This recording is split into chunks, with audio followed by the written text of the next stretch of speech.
Hello everyone, welcome to our channel. इस video में देखेंगे कक्षा 3 के विषय हिंदी का गृह कार्य, जो कि दिनांक 3 जनवरी 2022 को दिया गया है।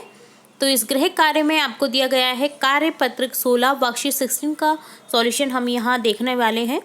तो बहुत ज़्यादा इंपॉर्टेंट होने वाला है, क्योंकि यहाँ आप पहचानोगे विराम चिन्ह, जो कि किसी वाक्य में किसी ठहराव के लिए लगाए जाते हैं, यूज़ किए जाते हैं।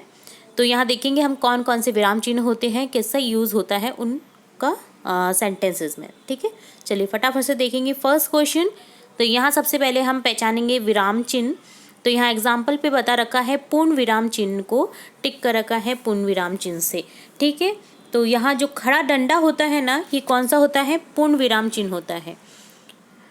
तो फुल स्टॉप जिसको आप इंग्लिश में फुल स्टॉप की जगह फुल स्टॉप में यूज़ करते हैं, जबकि हिंदी में क्या करते हैं? डंडा लगा देते हैं। ठीक है, तो इसी तरह से ख है विस्मय चिन्ह। विस्मय यानी आश्चर्यबोधक जो चिन्ह होता है, जिसमें डंडे के नीचे एक बिंदु सा रहता है। ठीक है, तो ये होता है विस्मय चिन्ह। तो यहाँ टिक कर देंगे इसे। अल्प विराम अर्थात कॉमा, इंग्लिश में बोलते हैं इसे कॉमा, हिंदी में बोलते हैं अल्प विराम। प्रश्नवाचक चिन्ह तो आपको सभी को पता ही है, हम जब किसी से क्वेश्चन करते हैं तो क्वेश्चन के बाद में हिंदी इंग्लिश दोनों में ही प्रश्नवाचक चिन्ह यूज़ होता है। ठीक है, चलिए देखते हैं नेक्स्ट क्वेश्चन। सेकंड है उचित विराम चिन्ह लगाकर वाक्य पूरा कीजिए। उचित विराम चिन्ह लगाकर हमें वाक्य पूरा करना है। जैसे क्या वे लोग चले गए, प्रश्न है ना, तो यहाँ प्रश्नवाचक चिन्ह लगा रखा है। इसी तरह से कितना खूबसूरत है, तो यहाँ हम कैसे बोलेंगे कितना खूबसूरत है? तो यहाँ आश्चर्यजनक चिन्ह लगा देंगे। कितना खूबसूरत के बाद में ये वाला चिन्ह लगा देंगे। ठीक है, यहाँ ये वाला चिन्ह आ जाएगा। ये सेंटेंस आपको यहाँ लिखना है। ठीक है, यह मेरा बस्ता नहीं है, तो यहाँ यह मेरा बस्ता नहीं है, फुल स्टॉप आ जाएगा, मतलब ये आ जाएगा पूर्ण विराम चिन्ह। ठीक है, तुम कहाँ जा रही हो अभी, क्वेश्चन पूछा जा रहा है, तो यहाँ हो जाएगा क्वेश्चन मार्क। अच्छा, अरे वाह, तो वाह आश्चर्य वाली बात है, तो आश्चर्यजनक चिन्ह। कितने लोग थे, क्वेश्चन वाचक। ठीक है, तो इस तरह से हमने यहाँ साइन देखे। थर्ड क्वेश्चन है नीचे दिए गए गद्यांश को पढ़कर विराम चिन्ह लगाइए व दोबारा लिखिए। तो यहाँ मैं आपको चिन्ह बता देती हूँ, आपको ये एज इट इज जो गद्यांश दे रखा है यहाँ पर लिखना है इन लाइनों में। ठीक है, एक पेड़ पर एक कौवा बैठा था, पूर्ण विराम चिन्ह। उसकी चोंच में रोटी थी, पूर्ण विराम चिन्ह। कौवे को देखकर लोमड़ी बोली, कौमा, कौवे भाई जरा अपना गाना तो सुनाना, कौमा, तुम बहुत मधुर गाती हो, फुल स्टॉप। कौवे ने अपनी चोंच से रोटी निकाली और पंजे में पकड़ ली। वह चीख कर गाने लगा।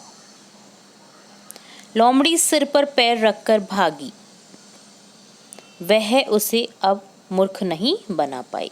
ठीक है, तो यहाँ ज़्यादातर यूज़ आएंगे जो अपनी पूर्ण विराम चिन्ह है, और कई जगह एक दो जगह हमने कॉमा भी लगाया है, जैसे सुनाना के बाद, बोली के बाद। ठीक है, तो इस तरह से आपको इस गद्यांश को लिखना है और पूर्ण विराम चिन्ह का यूज़ करना है। ठीक है, फोर्थ क्वेश्चन है निम्न वाक्यों को पढ़िए और नीचे लिखे प्रश्नों के उत्तर दीजिए। अब यहाँ वाक्य दे रखे हैं जिससे रिलेटेड क्वेश्चन है, तो हमें क्वेश्चन के आंसर करने हैं। क्या है? हरीश तुम बाजार से 1 दर्जन केले लेकर आओ। ख है तुम्हारे भाई का क्या नाम है।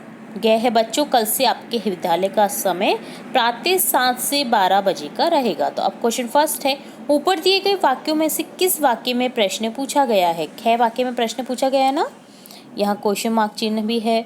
तुम्हारे भाई का क्या नाम है, तो यहाँ ख वाक्य में प्रश्न पूछा गया है, ऐसे लिख दोगे आप। ठीक है, सेकंड है ऊपर दिए गए वाक्यों में किस वाक्य में आदेश दिया गया है?